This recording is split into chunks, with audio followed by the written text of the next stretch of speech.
여러분 반갑습니다. 시원한 막국수가 땡기는 토요일 밤이네요. 토요일 저녁 시간 한번 또 달려보도록 하겠습니다. 콩국수, 막국수, 냉면 이런 거 좋아하지 않나요, 여러분?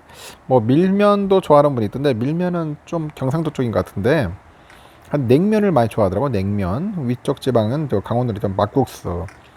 예전에 춘천에 가니까 막국수가 맛있더라고요. 저는 어디더라 그때 주변 쪽인가 그쪽에 삼척 못 가서 거기서 막국수를 한 그릇 먹었는데 너무나 맛있었던 것 같습니다. 막국수. 그래서 요즘도 막국수집 가면은 종종 한 그릇씩 먹습니다. 콩국수도 좋아하고 막국수도 좋아하고 그래요. 냉면도 좋아하는데 냉면이 많이 비싸더라고. 요즘 한 그릇에 보통 뭐 만 원, 싼 게 만 원이고 보통 12,000원, 막 15,000원까지 하더라고요. 물가 장난이 아닙니다. 아유, 큰일 났어요. 지금 보니까 상추도 비싸가지고 고깃집 가니까 상추를 안 주더라고.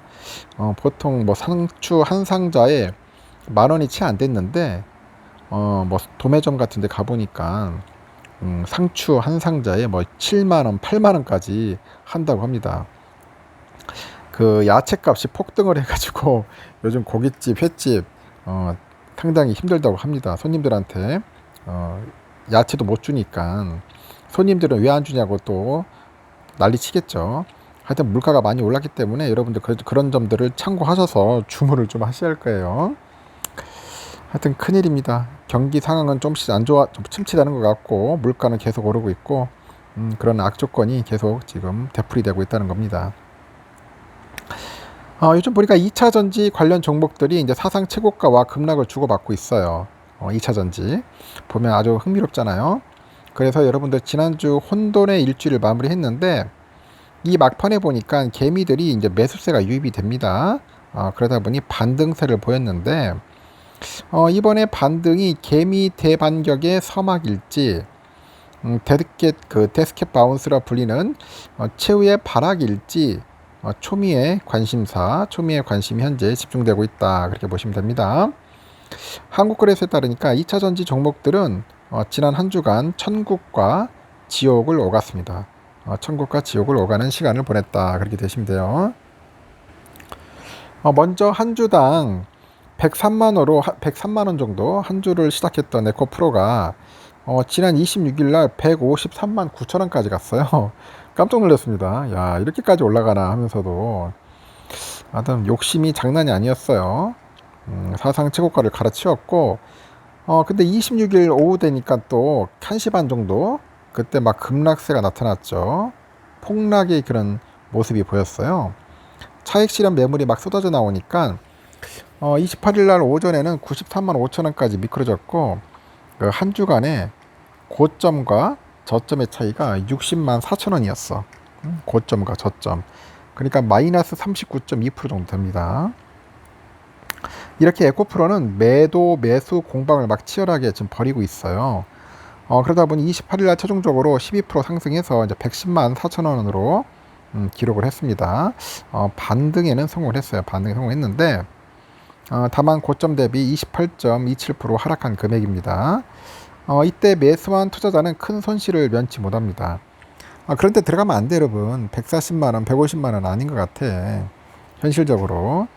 지금 2차 전지 나름대로 뭐 전문가라는 사람들도 다 얘기를 합니다. 지금은 고점이다. 고평가다. 지금은 이제 빠져나올 때다라고 하지. 지금 산다고 하는 것은 그 바보 같은 짓이에요.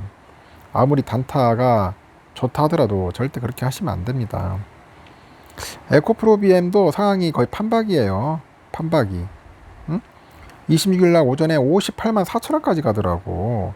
사상 최고가 기록했는데 이 회사도 에코프로와 동일하죠. 그 26일 오후 1시 반 폭락하기 시작합니다. 그래서 28일 날은 오전에 한 36만 원까지 이제 추락을 해요. 고점 대비 저점 변동폭은 22만 4천 원, 마이너스 38.5%입니다. 역시 동일한 시간대에 반등을 시작해서 28일 종가는 8.2% 올랐습니다. 40만 7,500원 마감을 했죠. 반등에는 성공을 했는데 고점 대비로는 여전히 30% 정도 하락한 주가다. 그렇게 이야기를 하는 겁니다. 지난 한 주간 개인들은 에코프로랑 에코프로 BM을 각각 6,200억, 7,300억 정도 팔았어요. 개인들의 그 매도 물량이 주가 하락을 주도했는데 그 반면에 외국인들은 에코프로랑 에코프로 BM을 각각 5,900억, 한 6,060억 정도 이제 순매수를 한 거죠. 기관 애들은 418억, 1,280억 정도 이제 사들입니다. 이렇게 반등의 디딤돌은 외국인하고 기관들이 놓은 거예요. 시장에서도 외국인과 기관의 공매도 쇼커버링이라 하죠, 보통. 이게 매수 물량으로 잡히는 것으로 해석이 됩니다. 코스피 시장에서는 포스코 그룹주하고 금양이 똑같은 널뛰기 현상을 보이고 있더라는 거죠. 포스코 홀딩스는 급락세에서 반등을 해가지고 전날 4.2% 상승해서 61만 9천 원으로 마감을 했고, 이 회사 역시 주간 변동폭이 마이너스 24% 정도 돼요.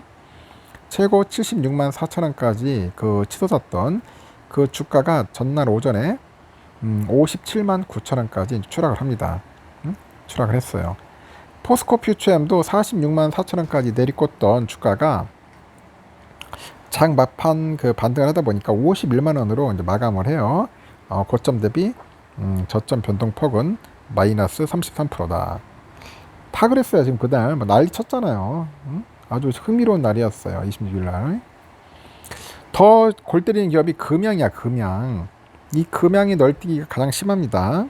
금양은 지난 26일 19만 4천 원까지가 사상 최고가예요.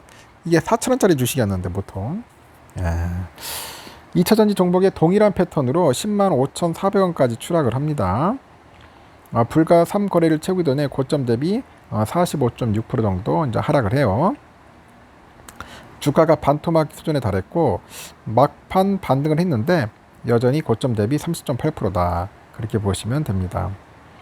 28일 장 막판에 2차전지 종목이 일제히 반등을 두고 일각에서는 개미의 대반격이 시작됐다.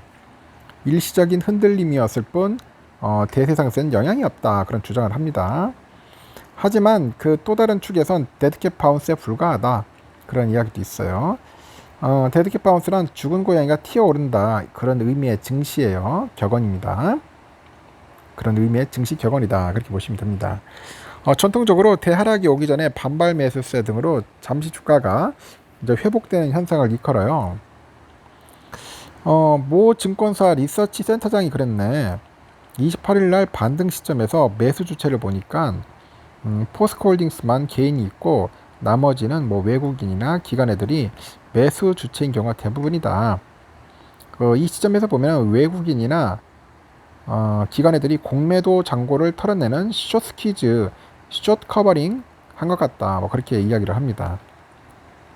그래서 매수 물량에 숏 커버링이나 숏 스퀴즈가 표시되지는 않았는데 개인의 매도량이 많은 경우 공매도 기관은 대주 물량을 즉각 대갚아야 하기 때문에 숏 커버 물량이 나오면서 순매수한 것으로 지켜진다고 합니다. 특히 2차전지의 성장성과 업황에 대한 밝은 전망은 여전히 유효하다고 하는데 그럼에도 현재 에코프로 그룹주를 비롯해서 이 포스코 그룹주까지도 단기 급등에 대한 밸류에이션 부담이 있어요. 그 분명합니다. 아무리 투자자들이 이 사실을 믿고 싶어하지 않더라도 진실을 얘기해 주는 것이 애널리책보다 그런 얘기를 하는 것 같습니다.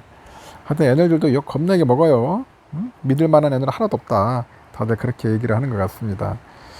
저는 이 부분을 딱 싶어. 너무 고점에 물리지 않았으면 좋겠고 급등 종목, 테마성 이런 데 가지 마세요. 항상 기업은 실적이 중요합니다. 실적을 보고 여러분들의 현명한 투자를 제가 이야기를 하는 겁니다. 그렇게 하셔야 돼요, 여러분. 알겠죠?